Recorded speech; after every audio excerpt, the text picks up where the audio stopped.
Aloha aina, and welcome to Voices of Truth, one-on-one with Hawaii's future, brought to you by the Kiwani Foundation. I'm Ahu Keikahu Cardwell, and here we are today in Kapiolani Park on the island of Oahu, beautiful Hawaii. And let me tell you this right now, we have an amazing guest on the show. So let's go on over here and meet him. Al. Aloha. Aloha. Nice to meet you. Thank you for having me on your show. Wonderful. Thanks for being here. Al Frenzel. Did I say your name right? Correct. Good, but you're not just Al Frenzel. You are retired Colonel Al Frenzel, right? That's correct. I retired in 2002 from the United States Army. The United States Army? Right. And you served how long? 27 years. 27 years. Wow. You're a very interesting, a fascinating person because you're retired from the military. You've lived in Hawaii here for how long? Well, on and off since 1975, but I retired here permanently in 2002. But you've been here off and on a long time. Right. Okay. But you were retired from the U.S. military, but you're doing something else now that is really interesting given your former military background.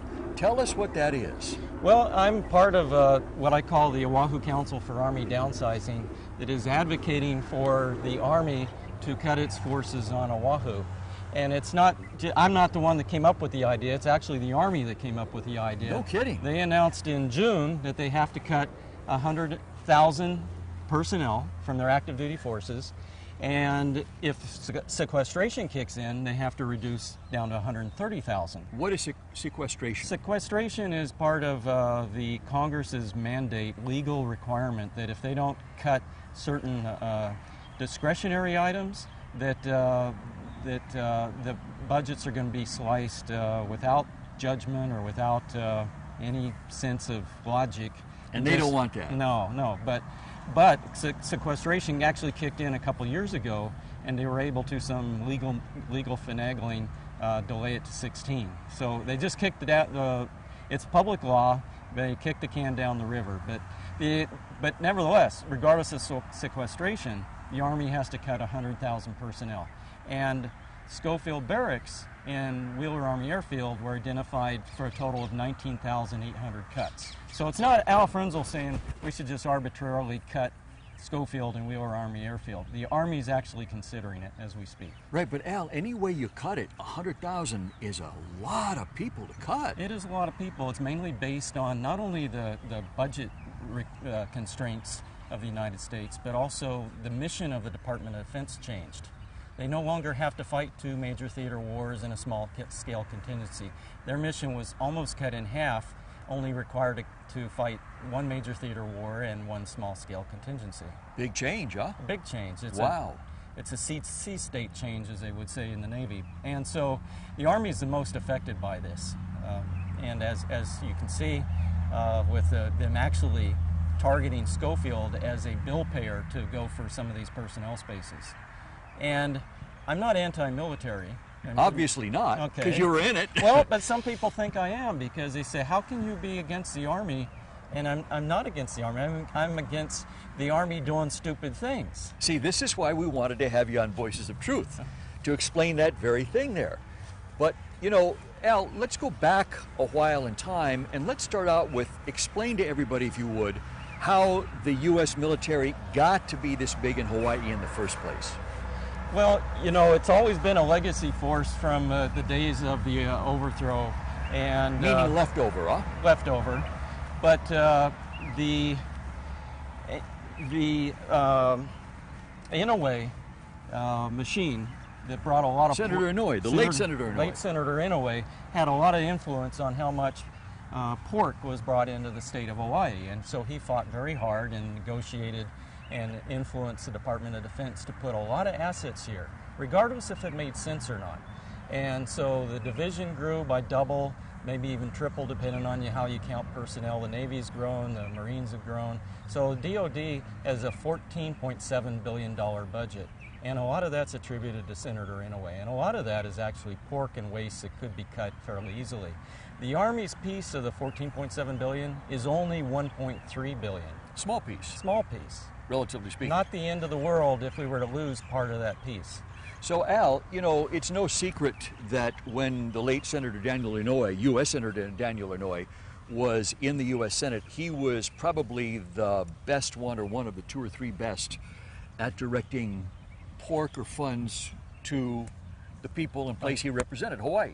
He was an expert. Him and Ted Stevens from Alaska, they knew how to do it. And those were the two. Right. And if Yeah.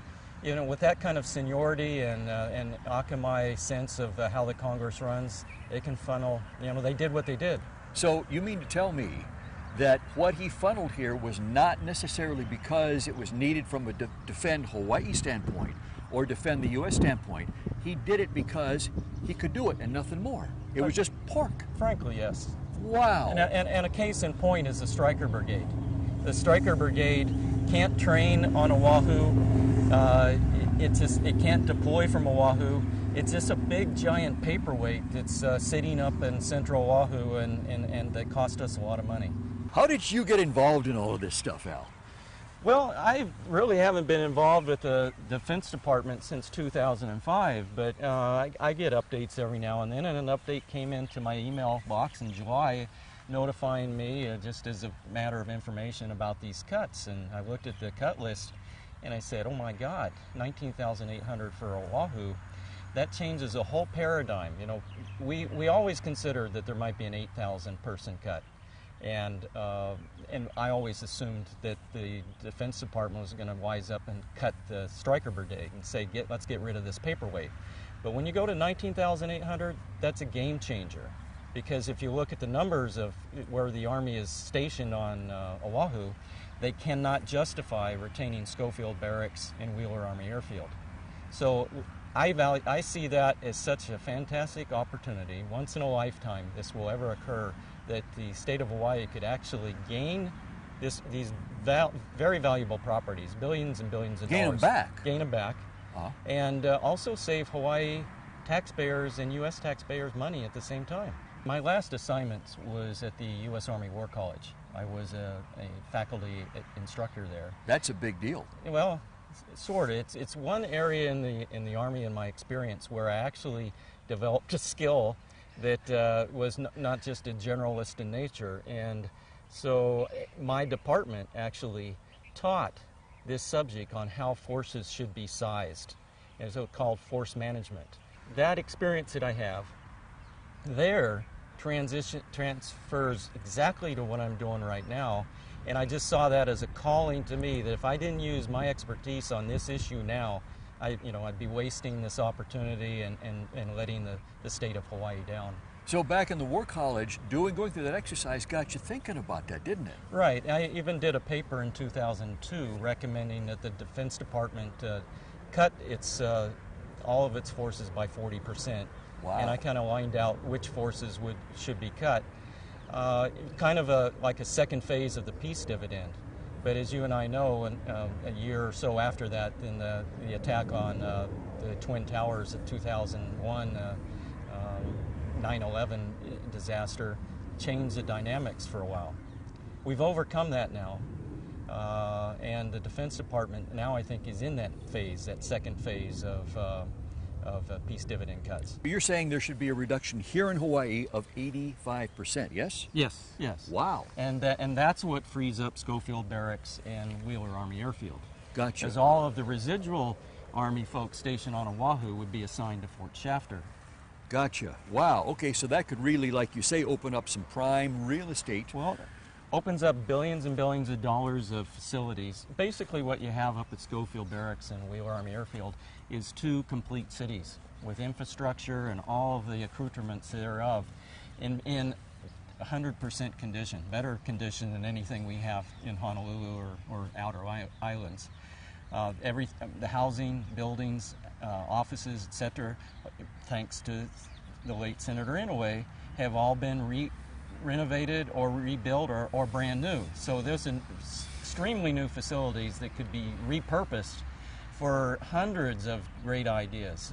Housing, low-cost family housing, single housing for maybe our homeless in a transition program, office spaces, hangars for airfield operations, flight operations. When Fort Ord closed and went through the same kind of experience in California, they brought in a whole university. So, college could move in there, all kinds of businesses. And agriculture as well. That's probably some of the best agricultural land on the island is up there. Wow, wow. So what has been the reaction from people that you tell this kind of stuff to? Because this is kind of staggering. This is like a big change. This ain't a small change. It's a big change. Well, after the shock, because it's, oh no, we can't do without the Army. That's no way. Would they bring in too much money? And then I go through the issue. It warms them up to the idea. When I tell them, now look we would gain about $100 billion worth of assets, and then the amount of money that we're told comes in and is spent on Oahu is a lot lower than people would think. Of the $1.3 billion I mentioned earlier, even the Army admits only about $208 million of that gets spent in the economy. The rest of the money we don't see. And that's not too bad. $208 million is a pretty good chunk of change. And the Chamber of Commerce will brag, well, they get $9 million in GET out of that. Well, that's like, peanuts to me. But now let's look at the expenses. What we're talking about with 19,800 personnel cut on Schofield is actually 49,224 people because of their family members and their keiki. It isn't just as well. them. Exactly. Yes, it's their family too. So the Army's numbers add up to 5.1% of the population of Oahu being considered for this cut. Now I took the 5.1% and I said, if what does it cost the city and county and the state government to fund the infrastructure and government services for those people? Because we have to service them just like you and I are serviced as a citizen on Oahu. And for just city and county government services, if you took 5.1% out of the equation, that would save the city $110 million per year. So wait a minute, Al. Wait a minute. You're telling me that we're talking about actually saving money by doing this rather than having to spend money. Exactly. So that was 110 savings with city and county funds. The state, if you look at the state's $12 billion budget and most of it being spent on Oahu, then you look at 5.1% of the population disappearing is $539 million that we would save. And you would think, well, but we also lose these income-producing folks. Well, they're not income-producing. Virtually none of them pay state taxes. Their states are either their home of record back in the main one where they were inducted they came from someplace else, yeah. Or if they were assigned somewhere else, like Alaska, etc., they declared residency because they said, hey, I don't want to, have to pay state taxes while I'm doing my military career. Right. So the majority of them do not pay state taxes. My number is about 95 to 97%. And then everybody that lives on post in all the great housing, and this is 38,000 people that live in Oahu and Wheeler Army Airfield, do not pay property taxes. Everything that you would want to do and more is already available to them on Schofield Barracks. So they don't spend the money in the grocery stores. They don't spend it in the movie theaters. They don't spend it at the restaurants. No. So, Al, what I'm hearing you say is truly an amazing thing. First of all, there's an enormous amount of, we'll say, misconception about what's really going on in terms of where the money's going versus where it isn't. But also what I'm hearing you say is that when people come across this information about a possible cutback, they're only thinking about their own pocketbooks and their own selves. What we're talking about here is something that could happen, meaning downsizing the military, the Army in Hawaii, that could actually make things better, improve people's ways of life, improve the defense scenario, improve everything rather than hurt it, yeah? Right. So in talking about improving the defense scenario, I kind of have three criteria of why the Army shouldn't be here. And why is that? You mean the Army shouldn't be here at all? Not conventional forces. Okay. What are those three? Well, first of all, they should be in an area where they can train, where they can do company-level combined arms fire exercises. And they can't do that. They can't do that. Yeah. Makua's been off limits to them for 10 years now. Yeah. And Makua's not good enough. It's so substandard it doesn't meet the requirements, in my opinion. So they can't train here. Secondly, it's impossible to deploy them from here quickly. They're like I say, they're paperweight, they're isolated up in central Oahu.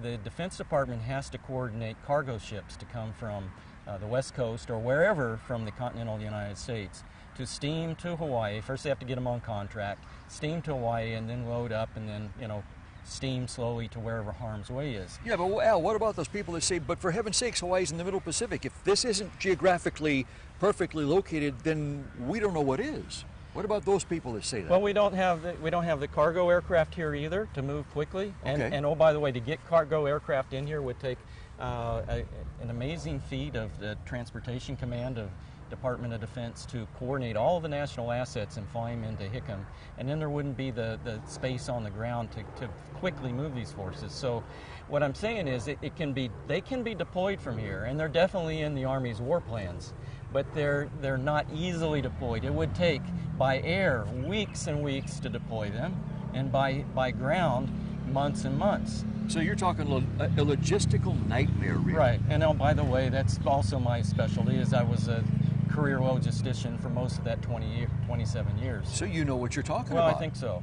And, you know, as a follow-on force, they'd be an all-right force. But frankly, a follow-on force can come from anywhere.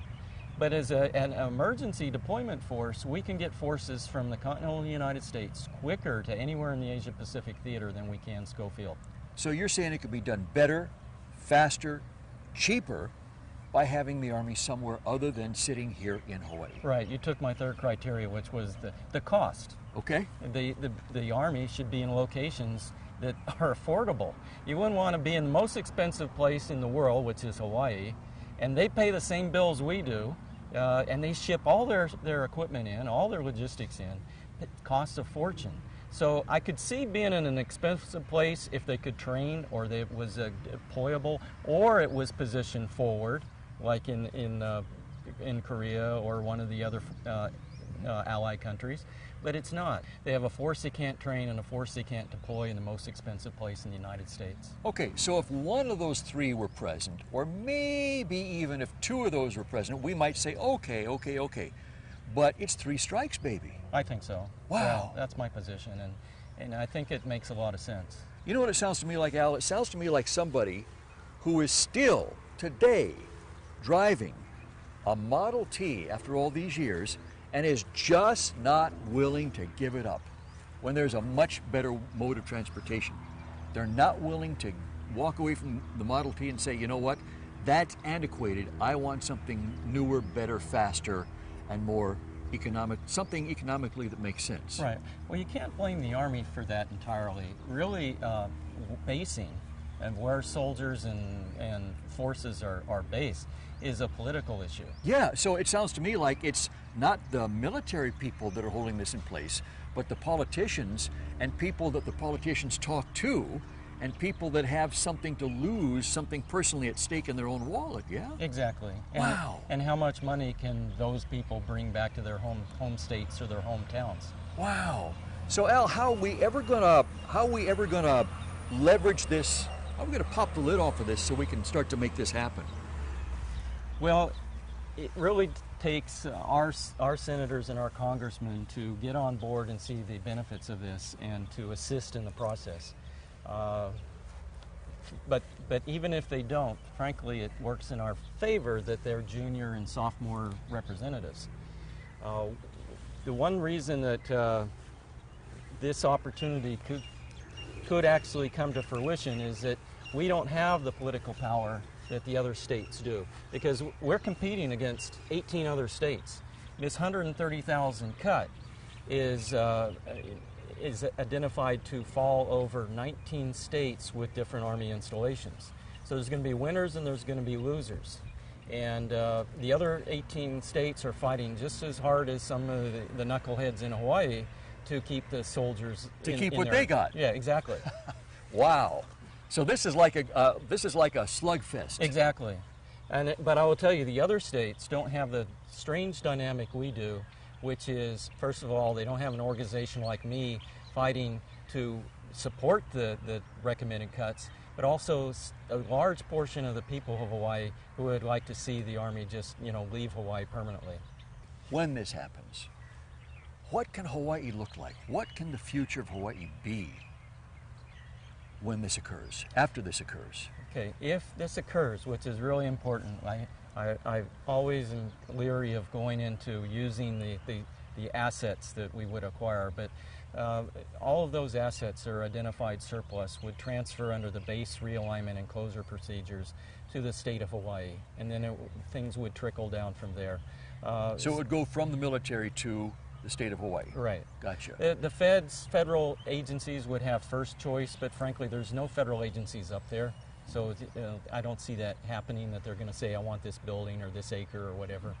But I do get a negative response from some people saying, oh, well, we don't want to go down the road like Barbers Point did. Barbers Point was, we didn't get anything from that, and it was mismanaged, and now it looks like a ghetto, etc.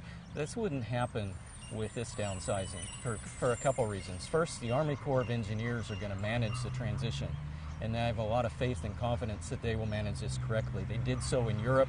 They downsized cleanly and turned over those facilities in a condition that the German government would accept. Not in the case of Barbers Point, where we made the mistake, in my opinion, of accepting Barbers Point as is, where is. The state should have never done that. The state turned their back on that whole process and didn't manage that from the transition from cradle to grave. Remember I mentioned Fort Ord and their downsizing process. That happened in 1990, and they still have a transition authority, that a board of representatives from the community still managing that process till this day. So it's still active? Right. Wow. Well, as far as the management of the closure. Yeah. Because it takes a long time. A lot of things will turn over very quickly. Mm-hmm. Housing, etc., and many of the buildings. But things like the ranges or open ground where maybe training was held, that's going to could take, depending on how much money is thrown at the issue, 40 years to clean out. Sure. So we need to manage that all the way till we accept everything. Hawaii must not do what they did in Barbers Point. Hawaii must require certain standards be met. And I think they will be, because we're going to have an organization like mine with oversight, and we're going to demand that civilians and political representatives work together on this commission to downsize the bases. The hardest part is probably going up against the propaganda and the brainwashing. This has been a state that has been told that the military is the #1 industry for 50 years now, and it's the only way that we'll survive.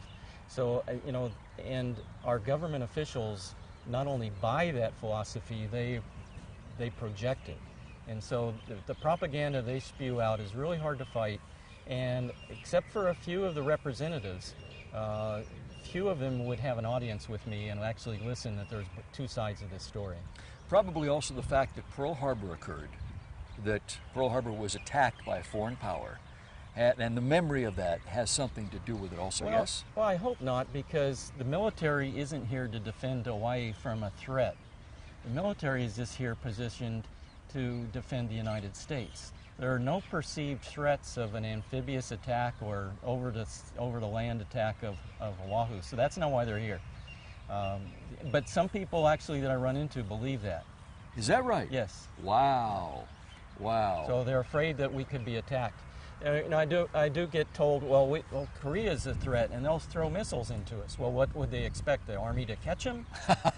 But no, the Army can't do anything here, and their purpose is deploy to somewhere else in the theater in a deliberate way that can contribute to the national warfare. Wow.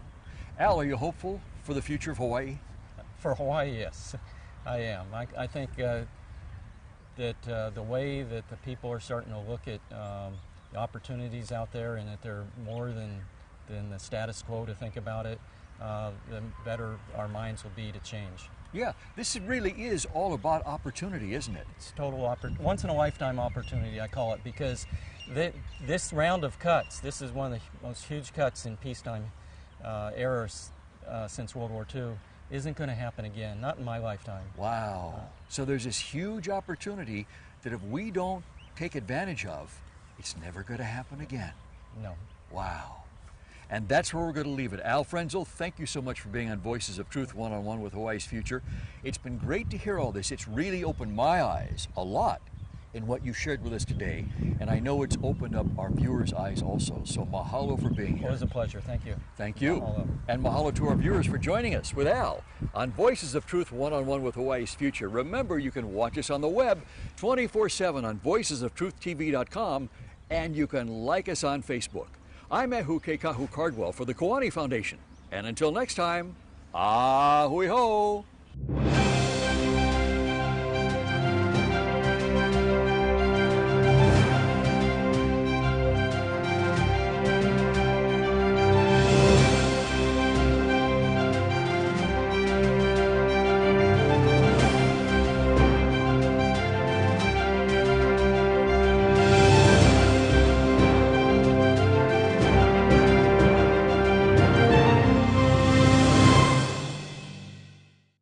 Mahalo for watching Voices of Truth one-on-one with Hawaii's Future.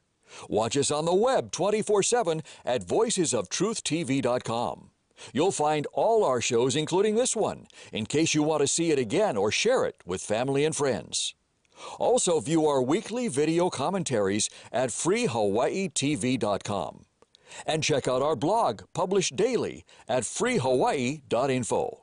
It's all part of the Free Hawaii Broadcasting Network.